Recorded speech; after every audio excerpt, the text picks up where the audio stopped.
إمجد صغير. شهر زول في اللوان مراودي دي سمح سيسان سكيا مسلايا دي زيان في التجارة ثبراني التجارة للجزائر في كوبانيين في الجزائريين مش يخدمن شو يخدمن شو يتشكشم الجزائر تدريمت الجزائر قبريت كيني سوبريد التجارة ثبرانيث يخضان كحريشة كين الغاز ديال البترول مسالي باي نصريان تان كونسلتون دي مشوار وداغن فورماتور يسلم داغن وسيسميس داغن فيس بريزيدون لانكسال تجمعات ثغنلاوتني مع المنيزنو زين السلعات الجزائر ارث موران البراني اسنيني غزول صباح الخير فلاك مسالي باي نصري صباح الخير أزل في الأول. مرحبا بك. دي تزويرة عندنا مسلاي فهم كيف لي حالة نتكوبانيين ثيزيريين اشحال زال سنت اشحال يخدمن اشحال تدريم تيدسكشا من تكايني غير تمورتنا الفلساس نسلعات يزنوزاين مسالي باين سري كل لا سيتوياسيون دي زونتربريز كي اكسبورت en Algérie. Très bien. Donc, je voudrais d'abord faire un éclairage pour les amis qui nous écoutent sur l'évolution des exportations algériennes depuis exactement 2020. Depuis 2020, il y a eu une amélioration très nette concernant donc l'augmentation des exportations algériennes. On était à 2 milliards 250 millions de dollars en 2020. On est passé à 5 en 2021 et on est passé à 6,6 en 2022. Donc il y a eu une augmentation sur 3 des dernières années de 350% de la valeur. 350% يقزادن يعني سي 2020 المد 2023. Donc on a donc aussi constaté une évolution de ce qu'on appelle du taux de couverture. Le taux de couverture, c'est le rapport entre nos recettes et nos dépenses, c'est-à-dire nos importations. Le taux de couverture en 2020, il était de 69%. C'est-à-dire qu'on avait de quoi acheter uniquement pour 8 mois. Pour 2021, le taux des importations par rapport aux exportations globales était de 104%. C'est-à-dire qu'on avait dégagé, donc en 2020, on avait un déficit de 10 milliards 800. En 2021, ce déficit donc a été donc résorbé. Nous sommes passés à un excédent, un léger excédent de 2 milliards 600 millions de dollars. Donc le taux, on avait ce qu'on avait reçu comme recette a couvert donc la totalité de nos achats à l'extérieur. En 2022, le taux de couverture est passé à 150%, c'est-à-dire que nos recettes ont permis donc de couvrir l'année et d'avoir 6 mois donc d'importation, de 18 mois exactement. Et l'excédent de la balance commerciale en 2022 était de 10 milliards 600. Ça, en 2022, donc on a dégagé on était un déficit en 2022 11 milliards. On est passé à un excédent de 2 milliards 600 en 2021 et on est passé à un excédent de 20 milliards de dollars en 2022. Ce qui a fait que les réserves de change de l'Algérie sont passées de 43 milliards de dollars en 2020, 45 milliards de dollars en 2021 et à 60 milliards de dollars en 2000, exactement à 64 milliards de dollars en 2022. C'est ça qui est positif pour nous. هكا هي سمتد مس علي باين نصري كان تمثل تكينيا يعني مكيث لا لحاله 2020 على 23 يعني المي نوض نسنرنا يعني زال تدريم تيديك من الخزنه للجزائر 350%. انا عندي عارف وسقسيني ظن يعني غير 1800 نتكوبانين يقلان ذي تمرتنا نترميسين لانت الوهي 10 نتكوبانين يقوى نزاه يدي سكشمن يعني نزمر دنيني 80% نتدريم تيديك Mais il faut constater qu'il y a les exportations, l'assiette des produits exportés est repose essentiellement actuellement sur 5 produits, 5 familles de produits, et qui totalise à peu près 5%, 81% de nos exportations. 81%. Exactement. Donc, nous avons donc les fertilisants. Donc les fertilisants, c'est les ammonitrates, l'urée et l'ammoniac. qui représentent à peu près 60% de nos exportations. À cela s'ajoutent donc les ce qu'on appelle les solvants aromatiques ou les nafta. C'est des produits donc qui sont issus de la raffinerie, des raffineries, qui sont aussi exportés. Donc ça représente à peu près 600 exactement pour l'année dernière, ça a été de 774 millions de dollars. Donc, les produits des dérivés des hydrocarbures d'une manière générale donc, représentent une part très importante. À cela s'ajoute un produit qui sont les produits sidérurgiques, notamment le rang à béton et le fil d'acier, euh, qui ont réalisé en 2022 890 millions de dollars. Donc, si on prend les fertilisants, les solvants, les produits sidérurgiques et le ciment, on a fait 450 millions de dollars. Le phosphate, on a fait 200 millions de dollars. Nous sommes à peu près à 81% de nos exportations qui reposent sur ces produits uniquement. Donc, la question fondamentale maintenant qui se pose à nous, c'est d'aller vers la diversification de la gamme de produits qui est exportée. Je pense que c'est le principal défi de notre pays pour ne plus dépendre. Parce que la particularité des produits exportés, c'est qu'ils sont énergivores. Si on prend les fertilisants, voilà, si on prend les fertilisants, c'est 70% c'est du gaz. Si on prend les produits sidérurgiques et le ciment, c'est des produits où le coût énergétique, électricité et gaz dépasse les 50%. Donc ce qui fait que si on a exporté beaucoup plus, c'est que l'Algérie donc a cet avantage comparatif du coût de l'énergie. Comment sortir? Parce que maintenant, c'est un acquis que nous avons donc cette matière, on l'exploite, mais il faut aller fondamentalement vers de nouvelles sources ou de nouvelles gammes de produits. On peut en parler après si vous voulez du potentiel algérien, pour échapper d'une manière définitive donc à cette rente pétrolière en quelque sorte, directe ou indirecte. كان باش كان بعد ونتكلم راه كان في البترول ديال الغاز كان الا كان نسعوه كان يشوف راه كاين نظن يخضعن يعني الغاز ديال البترول لا ريغلومونطاسيون ديشونج كتساونت يعني à l'avenir. Ouais. Je voudrais signaler aussi qu'il y a un intérêt très important de la part des Algériens pour l'exportation. En 2020, on était à 1200 exportateurs. En 2022, nous sommes passés à 1629. Et le dernier chiffre annoncé dernièrement donc, par le ministre du Commerce et de la Promotion des Exportations, nous sommes à peu près à 1800. Donc il y a un engouement très important des Algériens pour aller à l'exportation. Maintenant, ce qu'il y a lieu pour moi, vous avez parlé de la réglementation d'échange, c'est vrai qu'actuellement, les exportateurs ont des contraintes. Il y a des contraintes qui demandent du temps pour être levées. Je parlerai notamment de la logistique. C'est vrai que le président de la République a parlé donc de renforcer tout ce qui est transport aérien, maritime et terrestre.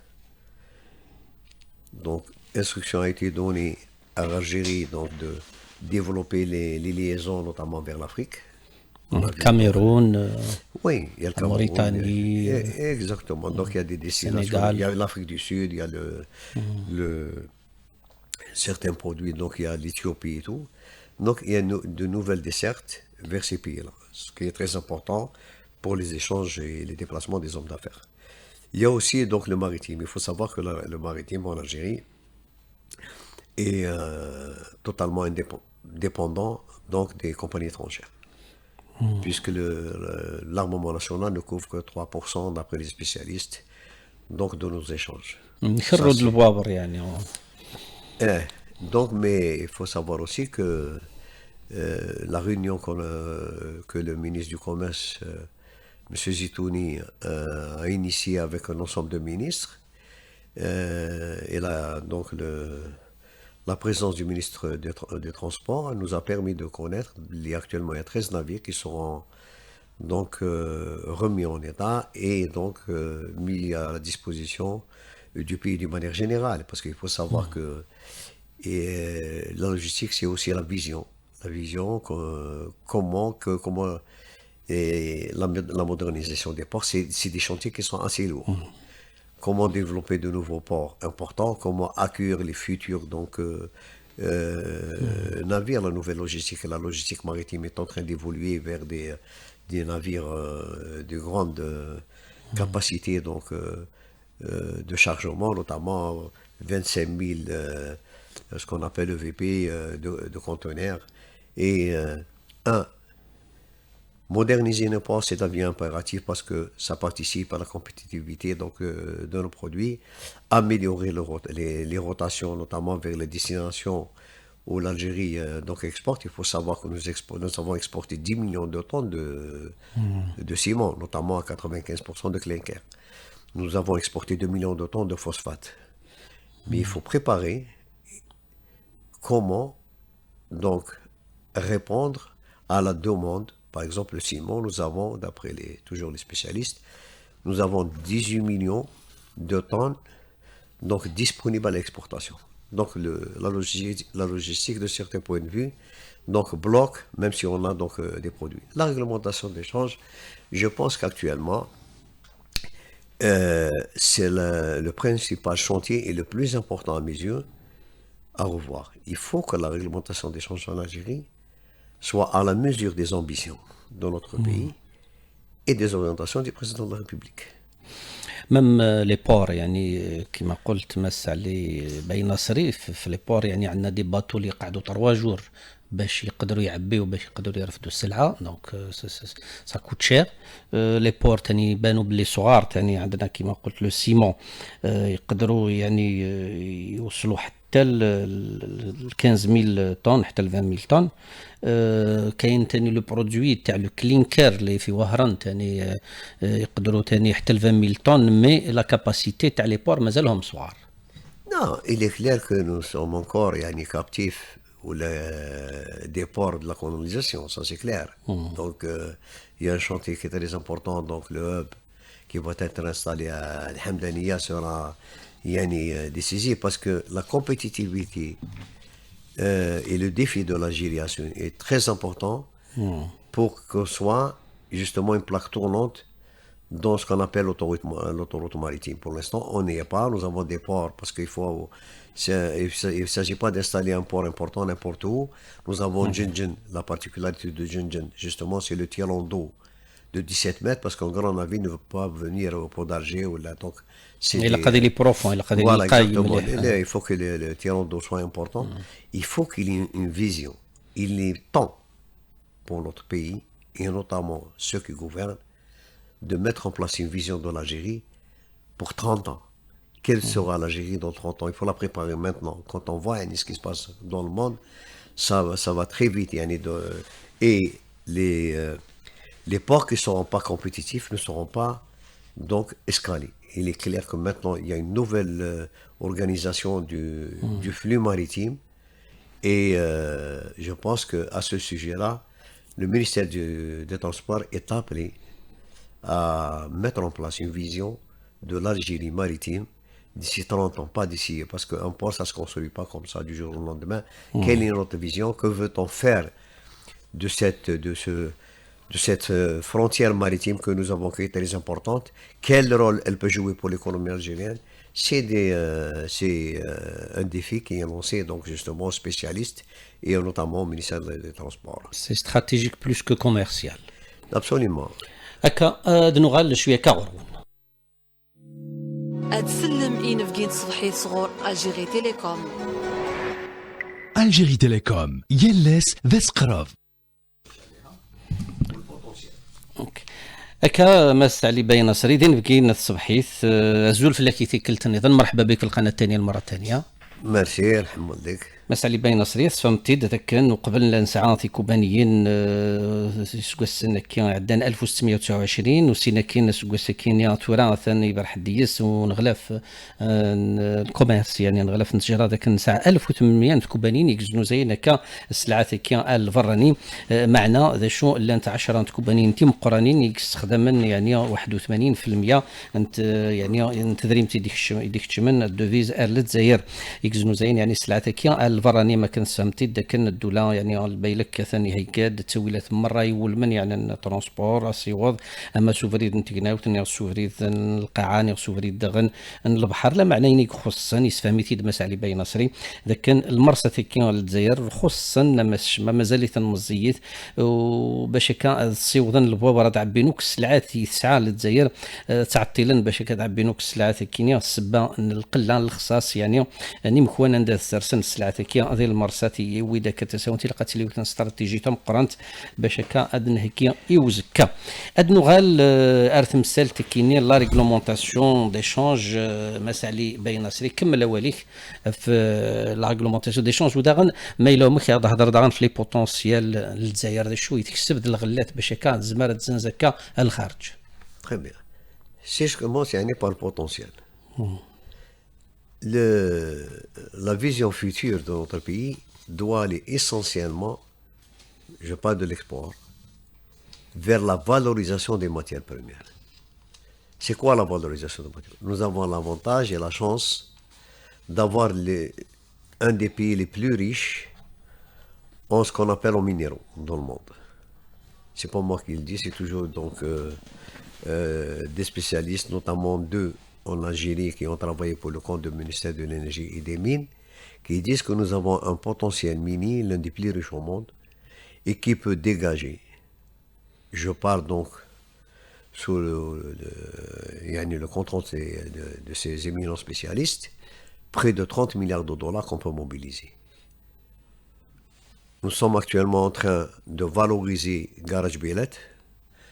Dernièrement, les mines de zinc et de plomb au niveau de Ouadamizor. Et je pense que l'aspect environnemental est pris en charge à ce niveau-là. Mais en tout cas, nous avons une richesse très importante. Nous avons du lithium, nous avons des terres rares, nous avons... Les métaux rares. Ce qu'on appelle les métaux rares. Nous avons donc du vanadium, nous avons du wolfram, nous avons du cuivre, nous avons une richesse minière. Quelle est la vision de l'Algérie, justement, pour cette valorisation-là? Quel est donc les produits à transformer? Quel est l'investissement? C'est maintenant qu'on doit mettre en place cette vision d'exploitation de la richesse minière à horizon 2050 ou à horizon donc 2060, mais il faut d'ici 2050 ou 2060 qu'on soit réellement producteur, exportateur des produits finis et non pas parce que nous avons ici donc des produits dont la valeur ajoutée est presque à 100%. J'ajouterai à ce potentiel minier le phosphate. Nous exportons malheureusement jusqu'à ce jour du phosphate brut.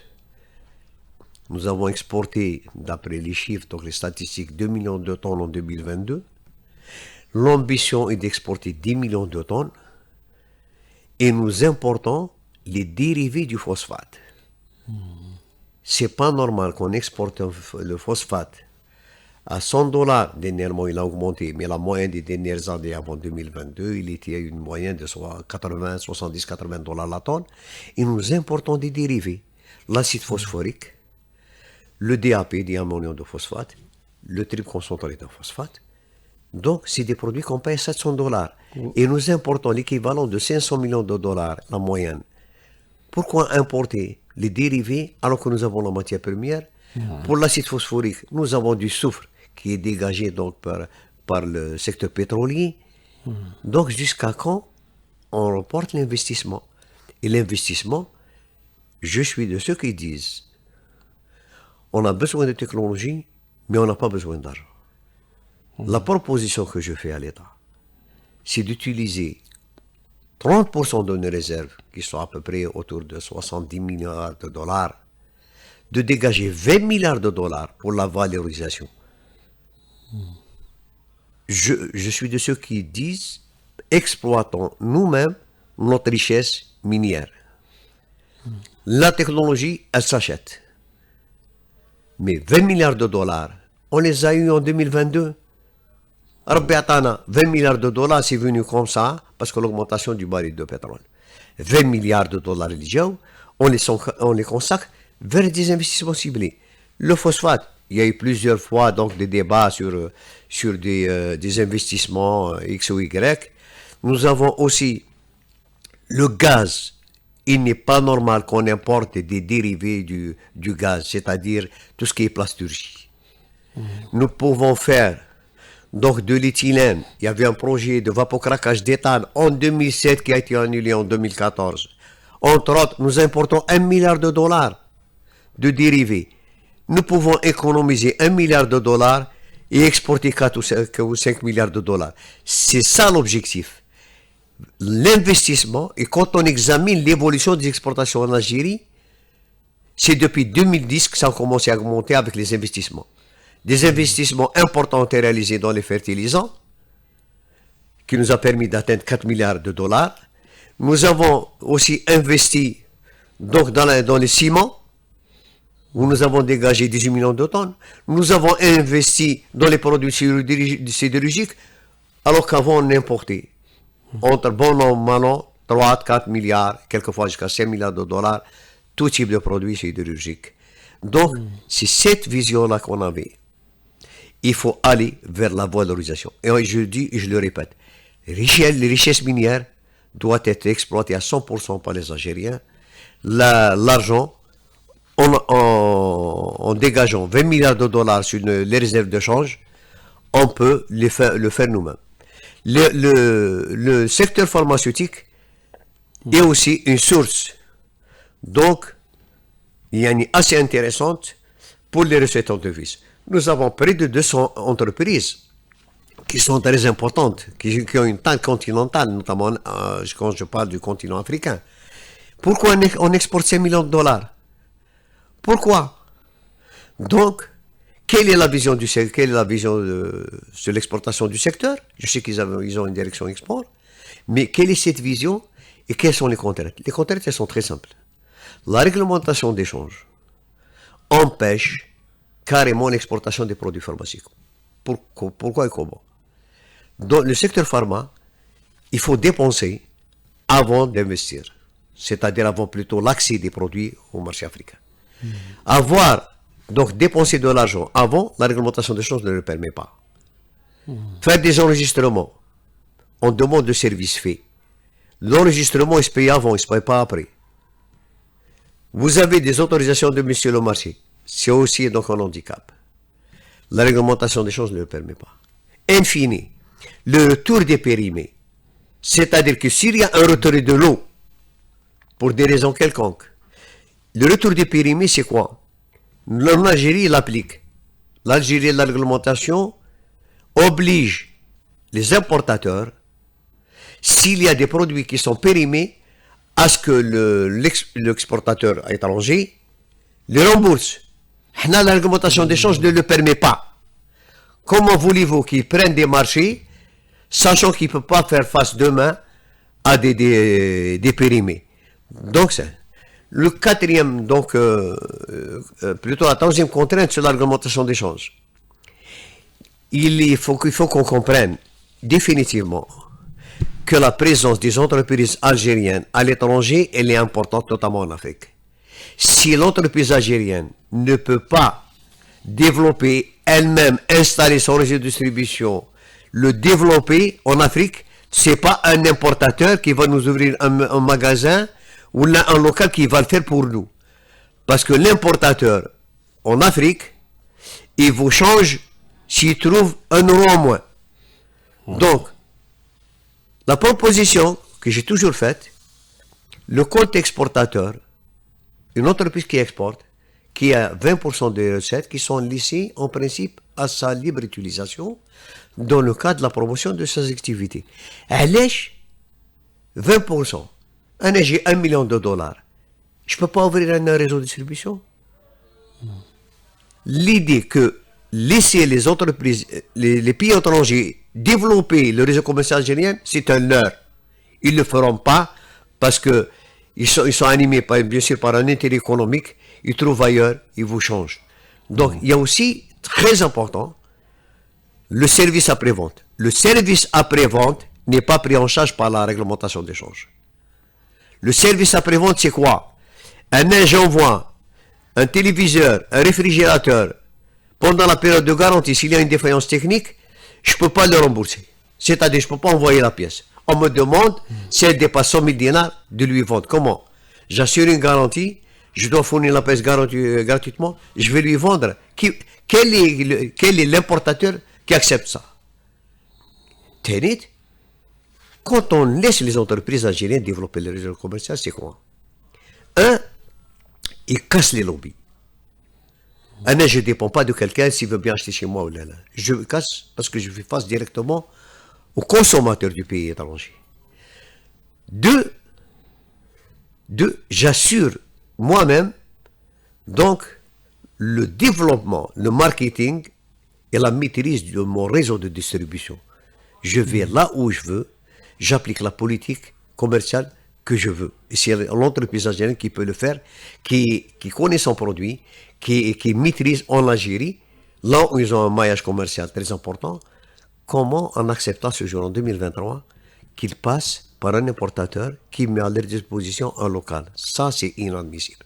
Je pense que le président de la République, dernièrement j'ai écouté son discours à Djelfa, il dit il faut oublier le passé. Il faut un changement profond du logiciel, l'approche. L'Algérie nouvelle, c'est l'innovation, et même dans les idées d'abord. Et je considère qu'actuellement, ça a été une demande. Ce n'est pas une demande qui émane de moi, c'est une demande générale.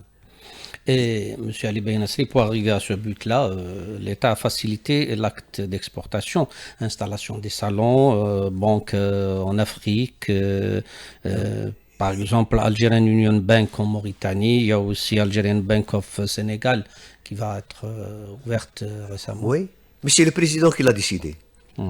C'est le président de la République qui actuellement parle de l'export. C'est lui qui a décidé à ce que les banques algériennes, et c'est ce qu'on a, c'est la demande logique et inévitable. Il faut qu'on soit présent. Le président de la République l'a pas dit aujourd'hui, il l'a dit le 18 août 2020. Donc il a tracé, il a montré le cap, il a indiqué l'objectif. Présence des banques algériennes à l'étranger, c'est impératif. Et elles vont apporter beaucoup de choses, parce que d'abord, c'est la garantie de transfert. 2, c'est la connaissance de l'économie du pays. 3, c'est justement d'attirer des importateurs pour qu'ils achètent chez nous. Donc, ça, c'était nécessaire, ça a été fait, parce que c'était une décision du président de la République. 2, la présence de SAFEX, notamment à travers sa filiale, le PE Tsder, qui est présente en Mauritanie, qui est présente au Sénégal. C'est le président de la République qui, le 13 décembre 2022, a donné instruction. Donc, la vision du président n'est pas en phase avec la réglementation d'échange. Il faut que la réglementation se hisse un peu aux ambitions présidentielles. On est en décalage profond. Et je vous dis qu'il y a aussi des contraintes, et je voudrais donc en parler. C'est aussi c'est vrai que d'un point de vue fiscalité, nous sommes des champions dans le monde. C'est-à-dire que nous sommes un pays où la défiscalisation est totale. Il y a une optimisation fiscale en Algérie qui n'existe pas par ailleurs. Ni IBS, ni, je ne parle pas de la TAP, ni BS, ni IRG, dernièrement. Donc, exonération d'IBS, exonération de l'IRG, exonération de la TVA. Nous sommes exonérés partout. Donc, la fiscalité, nous n'avons aucun problème. Les douanes sont des partenaires de l'exportateur. Les douanes sont à la disposition de... C'est devenu un partenaire. C'est vrai qu'avant, il existait certaines difficultés. Quand je dis avant, ça fait un peu longtemps. Mais en tout cas, depuis maintenant 5 ou 6 ans, les douanes sont devenus des partenaires de l'exportateur et c'est ce que nous attendons. Reste le principal, ce que j'appelle le principal goulot d'étranglement, c'est la réglementation d'échange. Je pense que nous avons un objectif commun, c'est le développement de notre pays. On ne peut pas, ça a été démontré, et je le répète, la réglementation d'échange doit être en phase avec les ambitions de notre pays. Il faut voir les standards internationaux, il faut nous permettre et nous donner les mêmes moyens que les exportateurs dans le monde. Quand on voit la présence de 11 000 entreprises étrangères en Algérie, quand on voit les ambitions des pays, notamment de la Chine qui est le premier investisseur avec avant l'Union européenne, tous ces pays investissent en Afrique, sauf nous. Et demain avec la ZLECAf et avec la ZLECAf, vous pensez que les pays, surtout que nous sommes limitrophes, vont considérer l'Algérie comme étant, vont considérer le pays comme étant comptoir commercial uniquement? Ils sont dans l'attente à ce que l'Algérie, qui a un niveau industriel qu'ils n'ont pas, investisse chez eux. Malheureusement, la réglementation, quand on l'examine, quand on dit la Banque d'Algérie, notamment la réglementation d'échange, prenez comme référence le règlement 1404, je dis non. Permettre d'abord aux gens qui disposent de 20% un Égypte, 20% d'où la tathoumli. Khalini n'investit bien. Ça ne touche pas parce que l'esprit de la réglementation, règlement 1404, avant, c'était que les entreprises investissent à partir des réserves d'échange. Nous ne sommes pas dans les réserves d'échange. Quand l'État a mis 20% à votre disposition, ce n'est pas des réserves d'échange. Il y a aussi autre chose. Pourquoi ne pas aller maintenant vers ce qu'on appelle le partage de la valeur ajoutée? Un dollar a $1 million, on exporte, j'ai $200,000 de Egyptium, $200,000, c'est comme ça, il faut intéresser les Algériens et surtout leur donner de la confiance. L'ordonnance 0301 qui pénalise donc l'exportateur a peur de beaucoup d'entreprises ne veulent pas aller à l'exportation et quelqu'un si j'ai un incident de paiement, on va me bloquer l'entreprise. Moi je veux pas. C'est un appel que je lance. Réexaminons les ordonnances. L'ordonnance 0301 ne reconnaît pas la bonne foi. On a fait des propositions, elles sont au niveau donc du ministre du Commerce et de la promotion des exportations. Nous demandons à l'État donc de prendre en charge ces aspects-là. مسالي بين نصريت نتدكن القوانين الكينيون نبدل يعني التجاره الكينيون باش هكا تعوض السلعه البراني لا قد اليوم وعاود نفهموا لي ذكر القوانين باش هكا تسهل اكثر الخدمه اي معلم كينيا هذه زميرن سيوضن يعني تسنكمون يعني تجاره سنه تعوض ارث مرا البراني ودي قرار خلال الوقت النهضره في تفلاح تداغن لاغريكولتور ثاني يعني pourquoi le secteur agricole souffre d'une sous-qualification. Quelle est votre proposition aussi? L'Algérie a 48 millions d'hectares de superficie agricole, dont 8 millions sont ce qu'ils appellent la SAE, donc la surface agricole utile. Sur 8 millions, 5 millions uniquement sont exploités. Donc nous avons une moyenne de 3 millions à 3 millions et demi d'hectares qui sont en jachère. Est-ce que la jachère est bonne pour l'agriculture? Est-ce qu'elle est bonne pour la terre? Ça, c'est une question. Bon, je pense que certains spécialistes disent que la jachère n'est pas bonne. Donc, commençons à exploiter donc, ce qu'on appelle les jachères. L'Algérie a la particularité d'être un des rares pays à avoir ce qu'on appelle la surface agricole utile augmentée. Augmentée où? Je prends l'exemple d'El-Oued. El-Oued, ça fait 20 ans, il n'existait pas. El-Oued, maintenant, assure 30% le tiers de la production de pommes de terre en Algérie. L'Algérie est en train de faire des extensions, et je vous dis une chose, moi je sais pas, j'ai entendu, j'ai un ami qui a investi à Adrar, qui a acheté 400 hectares, c'est des particuliers, il fait du blé avec une production de 80 quintaux à l'hectare. Pour vous dire qu'il y a cette possibilité d'étendre et d'aller vers une agriculture exportatrice. Il y a aussi un aspect qui est très important. Confié aux diplômés en agronomie, oui, la gestion je pense qu'il est maintenant temps d'aller vers des solutions innovantes, dynamiques, volontaristes. C'est quoi? Donner des terres. Nous avons des écoles de grande qualité, de grande valeur dans l'agriculture qui sont très anciennes, qui forment pour certaines, je connais donc certaines grandes écoles et qu'on a sur la supérieure donc de l'agriculture, qui dont 300 ingénieurs en agroéconomie et en agriculture sortent chaque année. 1% vont vers l'agriculture, 99% ils vont ailleurs. Et je pense que le principal défi, c'est de cette production intellectuelle, professionnelle, aille vers la terre qui sont qualifiés, parce que le personnel agricole actuellement, la moyenne d'âge selon le ministère de l'Agriculture est entre 60 et 80 ans. تنمير تمس علي بين سرعتك صحة. الله يسلمك.